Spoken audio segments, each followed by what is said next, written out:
मौसी हिंदी रे गोटे ढग अच्छी अपना गली में कुत्ता भी शेर हो जाता है। मु तुम घर को आसी बोली तुम माँ पुओ मिसिकी मो ऊपर चढ़ुच नहीं मु किंतु सहजरे छाड़वा जंतु नुहे। आ मन रख मो घर बर्बादी आरंभ होती तुमर ये घर भितर।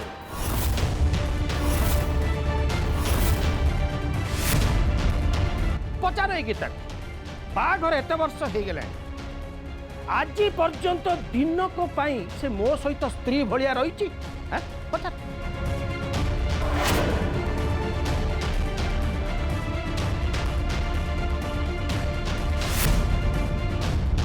अरे से कथा मु कहीं कहूछु तू तो जिते बड़े बाहर को जाऊछु ताको घरे ताला पकई के जाऊछु एतरे तो संगे हमें अन्याय करलो केमिति एते बेले जाई तमे ठीक कथा कहलो मौसी। मुया को काहे की घर भितर ताला दे के आसे कहलो काहे की ना कुकुर बेकरु रस्सी फिटई देले से कोन करे सीधा जाई की महिला खाए।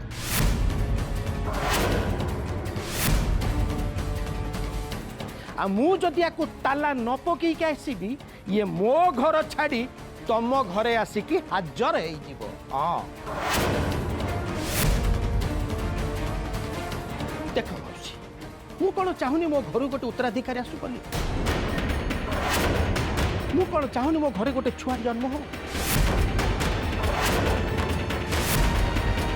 जिते बड़े मु मो माँ पाखक जाए नाती नातुणी देखा से विकल होगी मो सामने कांदे कौन उत्तर देवी मु मो माँ को कौन जवाब देवी। छुआ छुआ हे चित्कार करले छुआ हे जाइनि गजेंद्र छुआटीए पाइबा को हेले स्त्री की भल पाइबा आउ इज्जत दबा दरकार। अरे सेति के जदि तू आगुरु करिथांतु एतो बेलुको तो संसार हसु थांता। मौसी सेति के हबो केमिति गोटे हाथ रे कोन ताली बाजे। मु गीता गीता बोली स्वप्न देखिला बेलुको तम पुओर स्वप्न रे गीता खाली उबुटुबु होउची।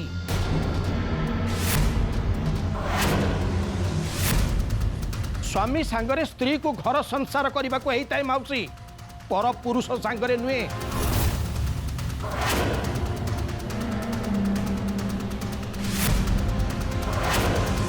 आग तू सुधरी जा गजेंद्र मद पीवा पर निंदा करबा छाड़ी दे तापर देखिबू सब समस्यार समाधान हो जिवो। नहीं नहीं एबे मु कोन तम संगे मद पी के कथा होची को मुंड टेंशन हेले मु मद पिए छाड़ तुमको एक कथा कही किसी लाभ ना कि गोटे कथा मुझे सीधा सीधा कही दूची शुण गीता ए घर को केबे भी आसबनी समस्त सामने गीता मुहर मु यही कथा ये शुणा चाहे।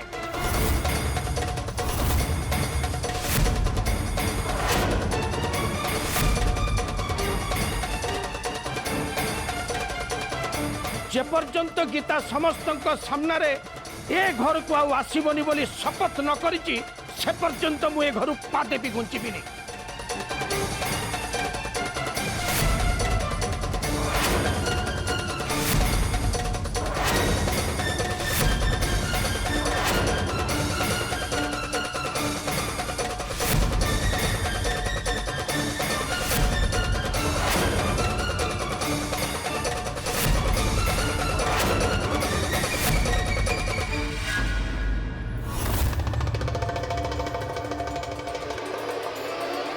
आपण जेते जहाँ कले भी श्रीचक्र केबे भी हासिल करि परिबेनी पंडिते।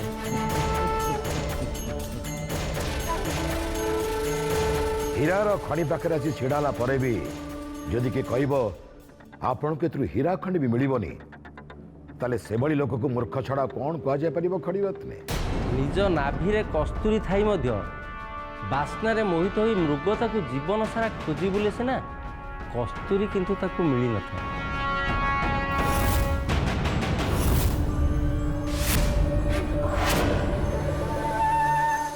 अर्थात आपण तो पुराण शास्त्र रे पारंगम पंडिते। प्रभु रामचंद्र भगवान थे राजा दशरथंकर ज्येष्ठ पुत्र थिले किंतु हेला कौन राज सिंहासन पाइबा बदल रे पाइले 14 वर्ष वनवास। पांडव माने राजा पंडुकर पुत्र थिले एकुआरक बड़ी महाबली किंतु शेष हेला कौन निज स्त्री और माँ को धरी ବଣରେ ଶବର ଭଳି ଜୀବନ କାଟେ। ଯାହା କହିବାର ଅଛି ସିଧା ସିଧା କୁହ ଖଡ଼ିରତ୍ନେ। ଶାସ୍ତ୍ର ପୁରାଣର ଉଦାହରଣ ଦେବା ଦରକାର ନାହିଁ। ସିଧା କଥା ହେଲା ଭାଗ୍ୟଂ ଫଳତି ସର୍ବତ୍ର ନ ବିଦ୍ୟା ନ ଚ ପୌରୁଷଂ। ଶ୍ରୀଚକ୍ର ଆପଣଙ୍କର ଭାଗ୍ୟରେ ନାହିଁ, ଏକଥା ବିଧି ନିର୍ଦ୍ଦିଷ୍ଟ। ଖଡ଼ିରତ୍ନେ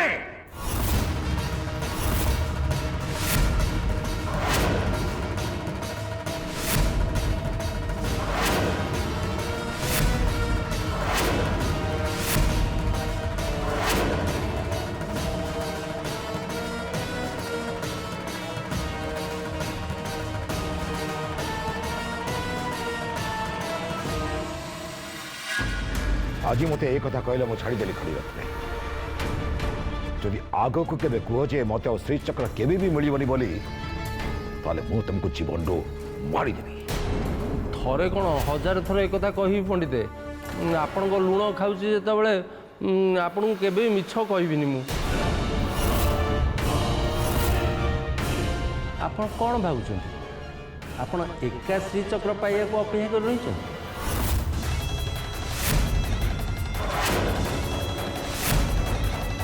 श्रीचक्र उपरे मो छड़ा कहार नजर अच्छी खड़ीरत्ने। एमती नुहे तो बुड़ी बुड़ी पानी पिला भली तमें मो पाखे पाखे रही श्रीचक्र को हासिल करने चेष्टा कर तो। ये बेंग पेटरे घीओ केमिति हजम हम कहले पंडिते। मुझे माँ सच्चा साधक आ निज स्वार्थ जीवंत सत्ता हासिल करने मु साहस करी केमिति कहले पंडिते। ताले तमें केमिति जानिल श्रीचक्र उपरे आकर नजर अच्छी बोली कह खड़ीरत्ने कह।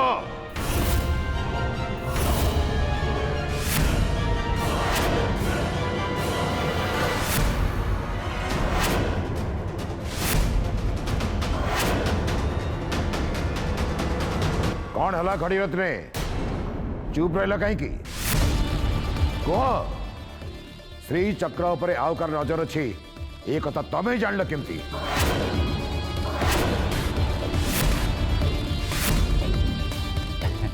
इथरे जानिबार कौन अच्छी पंडिते। ये श्रीचक्र कौन साधारण चक्र नुहे।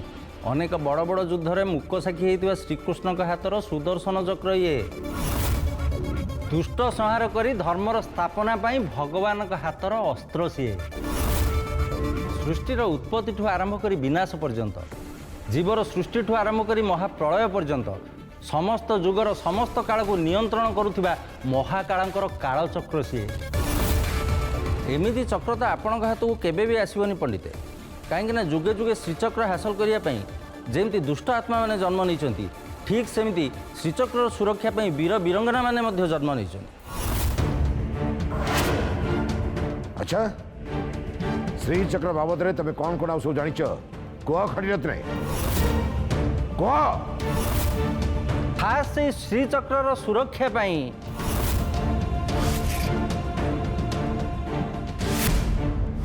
पूर्व जन्म रे तार जीवन चली जाइथिला आउ ए जन्म रे से श्री चक्रेश्वरी ही जन्म नहीं पंडिते।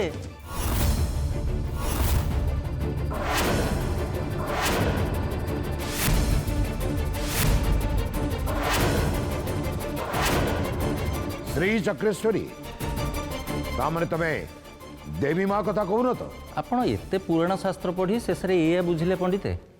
देवी माँ तो हूँ आदिमाता तार जन्म नहीं कि मृत्यु नहीं। मु से श्री चक्रेश्वरी कथा कहूनी पंडिते। मु तो कहूँ श्री चक्रेश्वरी माने कार्तिकर झील श्री कथा जहाँ को आपण बोहू करी आनिए बोली छटपट होउछंती।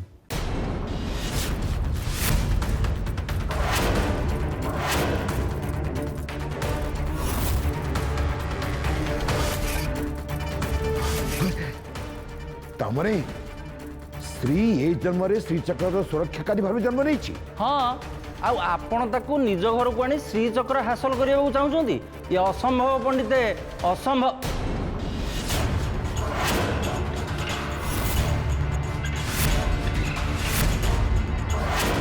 ये कथा तमें केमती जान खड़ीरत्ने।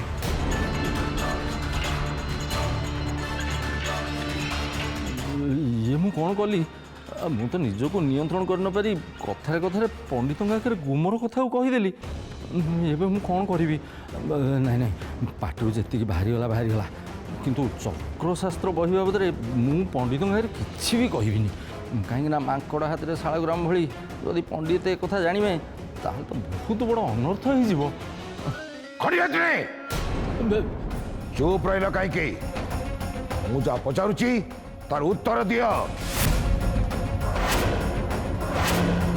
ଶ୍ରୀ ଆଉ ଶ୍ରୀଚକ୍ର ବାବଦରେ ଏତେ କଥା ତମେ ଜାଣିଲ କେମିତି? ତା ସାଙ୍ଗକୁ ଶ୍ରୀର ପୂର୍ବଜନ୍ମ କଥା ତମେ ମତେ କହିବାକୁ ଚାହୁଁଥିଲ ନା? ତାହେଲେ କୁହ, ଶ୍ରୀର ପୂର୍ବଜନ୍ମ କ'ଣ? କୁହ।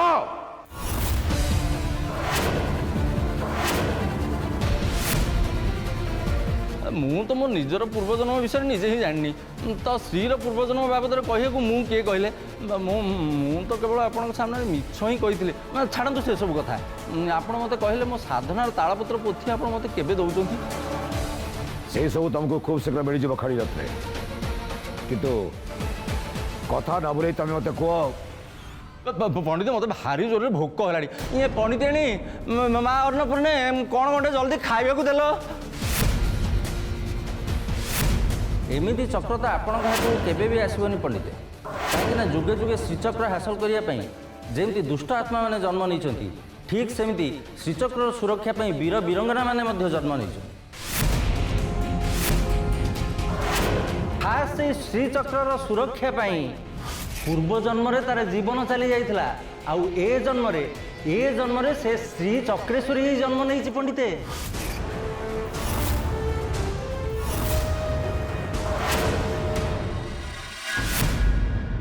निज माँ पेटरू जन्म होता दी भाई शत्रु हवा एकथा तो मुझे शुणी किंतु निज माँ पेटरू जन्म होता निज भौणी भी शत्रु पलटि जा एकथा तो मुझे तोरी पाखु ही शिखिली कहीं दी भौणी सब बेले दी भल सांग होता हेले तू तू तो मो भौणी नुहे बर मो सौतुणी होगा चेष्टा करुचु अप्पा तू तो निज घर और निज स्वामी को छाड़ी बार बार ए घर को कहीं आसुचु खास तोरी पाई आम दी परिवार ना केबे शांति रे रहिची ना केबे शांति रे रही पारिबो।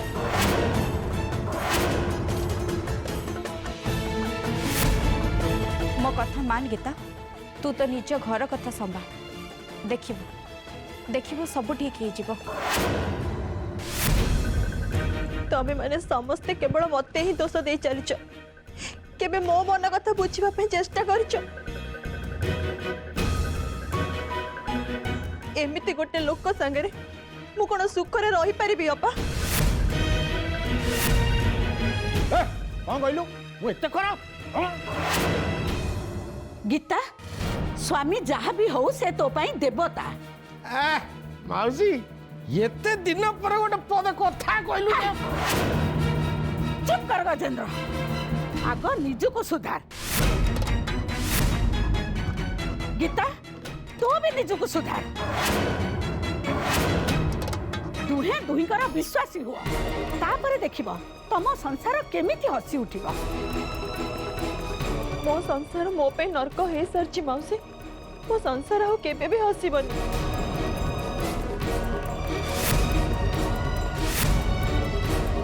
भाईना का संगे मो बागर ठीक हेतिला तांको बा हबा पे मु एथ पे राजी हेतिली मु चाहूतिली मो भौणी रो जीवन को बंचे के रखिबा पे आज देख जो भौणी पाई मु मो कुआरी जीवन रो सुख शांति सब भूली जाइतिली आज से भौणी मते ता शत्रु भाबुची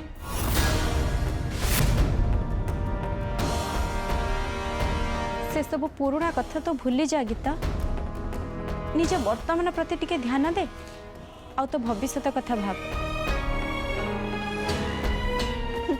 भविष्य एमिति गोटे लोक को बा है कि वो भविष्य कौन सुधार भी अपा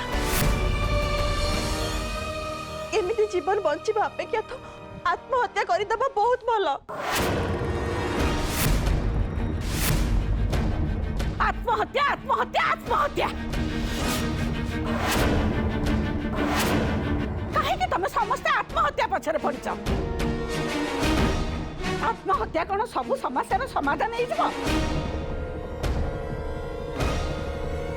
ए लोक को मु बा हवा पे चाहू नथिली जोर जबरदस्त करके मते आंका संगे बाहागर कर दिया गला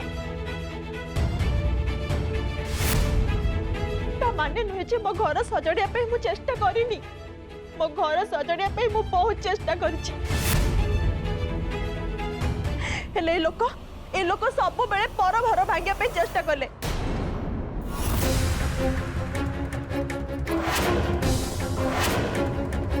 जे पर घर भांगिया को चेष्टा करे से निज घर सजाड़िबो केमती कौन कहलु वो पर घर भांगिया चेष्टा करछे अधिक कथबार्ता न करके चुप हेगी बस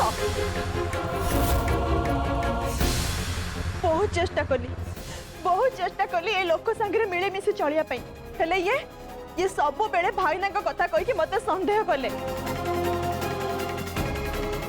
मत पी के आसिक मन को जहा आसिले ताहा कहि दी गले ए लोक केबे भी कहार उपकार चिंता करिनी पर प्रति मुहूर्त रे अन्य मानकर क्षति चिंता करिछि एमिति गोटे लोक संगे मु केमिति संसार करिबी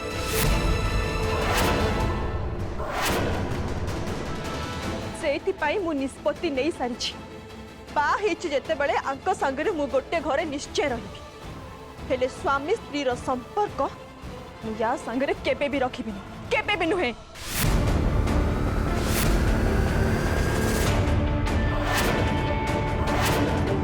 ठीक अछि मु भी छाड़ीबा जंतु नुहे मो ना गजेंद्र आ मु जदि खुशी रे न रहिबी ताले मु देखबी तू आ तो भिणे केमिति सुखरे रहिबो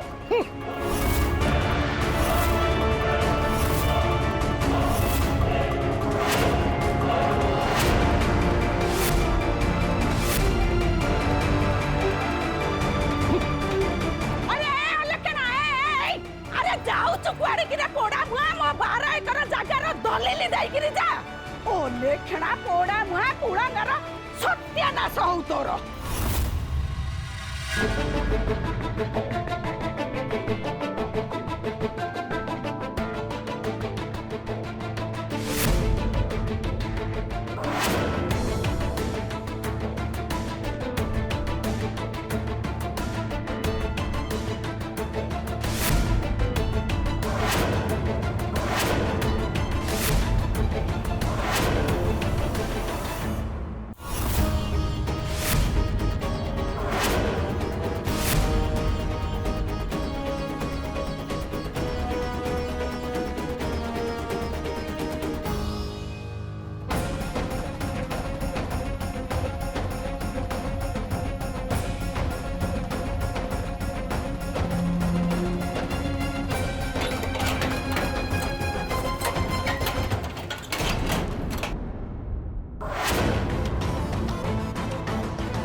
आश्चर्य मु तो वेद पुराण शास्त्रादि विभिन्न बही पढ़ी आउ से सब बही को खड़ी रत्न को पढ़ा किंतु ये की बही जहाँ को खड़ी रत्न इते निष्ठार सहित बसी पढ़ुची पुणी भीतर पटु कबाड़ बंद करी खड़ी रत्न बही पढ़ुची ये तो बड़ा आश्चर्य कथा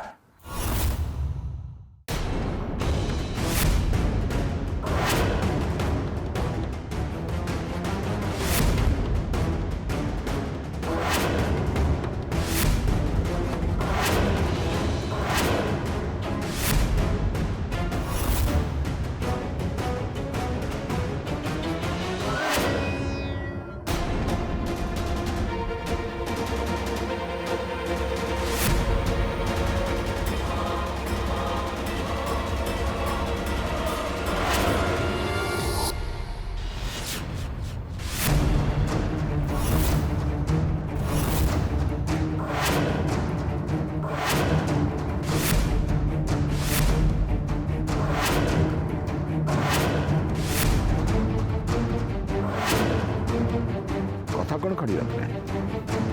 ବେଦ ପୁରାଣ ସବୁ ଛାଡ଼ି ତମେ କ'ଣ କିଛି ଅନ୍ନ ବହି ପଢ଼ିବାରେ ରୁଚି ରଖିଲଣି କି?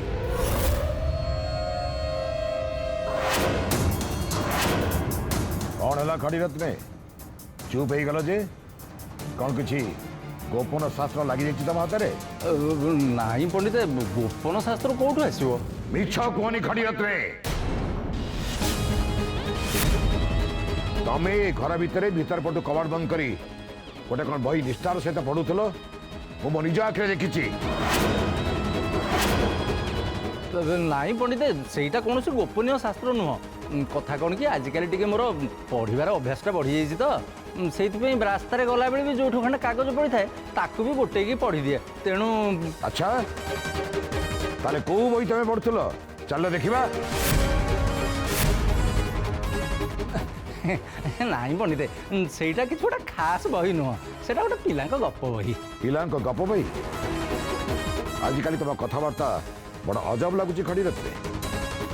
ଲାଗୁଛି ଯେମିତି ଗୋଟେ ରହସ୍ୟମୟ କଥାକୁ ତମେ ମୋ ପାଖରୁ ଲୁଚିବା ପାଇଁ ଚେଷ୍ଟା କରୁଛ। ନାହିଁ ପଣ୍ଡିତ, ଆପଣଙ୍କ ସାମ୍ନାରେ ପୁଣି ରହସ୍ୟ କ'ଣ? ଆପଣ ତ ସବୁ ଜାଣନ୍ତି। ବେଦ, ବେଦାନ୍ତ, ପୁରାଣ ଶାସ୍ତ୍ର ସବୁଥିରେ ମୋଠୁ ଜ୍ଞାନ ଆପଣଙ୍କର ବହୁତ ଅଧିକା। ତମେ ମତେ ଯେତେ ଭୁଲେଇବା ପାଇଁ ଚେଷ୍ଟା କଲେ ବି ତମ ଉପରେ ମୋର କାହିଁକି ସନ୍ଦେହ ହେଉଛି ଖଡ଼ିରତ୍ନେ। ତମର ଚାଲି ଚଳନ, ରଙ୍ଗ ଢଙ୍ଗ ସବୁକିଛି ବଦଳି ଯାଇଛି ଯୋଉ ଦିନଠୁ ତମେ ଘରକୁ ପୁଣି ଥରେ ଫେରିକି ଆସିଲା ଖଡ଼ିରତ୍ନେ। ପଣ୍ଡିତ, ବୟସ ଧୀରେ ଧୀରେ ବଢ଼ିଗଲାଣି ତ ଏମିତି ସବୁ ହବ, ଏଥିରେ ଆଶ୍ଚର୍ଯ୍ୟ ହେବାର କ'ଣ ଅଛି? ମୁଁ ଆସୁଛି ପଣ୍ଡିତ। ମତେ ତ ଏମିତି ଲାଗୁଛି ଯେମିତି ଖଡ଼ିରତ୍ନ ମୋ ଠାରୁ କିଛି ଲୁଚି ରଖିବା ପାଇଁ ଚେଷ୍ଟା କରୁଛି। ତାମାନେ କ'ଣ ସେ ବହି ଗୋଟେ ବହୁତ ବଡ଼ ଗୋପନ ଶାସ୍ତ୍ର ଯାହାକୁ ଖଡ଼ିରତ୍ନେ ମୋ ଠାରୁ ଲୁଚି ରଖିବା ପାଇଁ ଚେଷ୍ଟା କରୁଛି?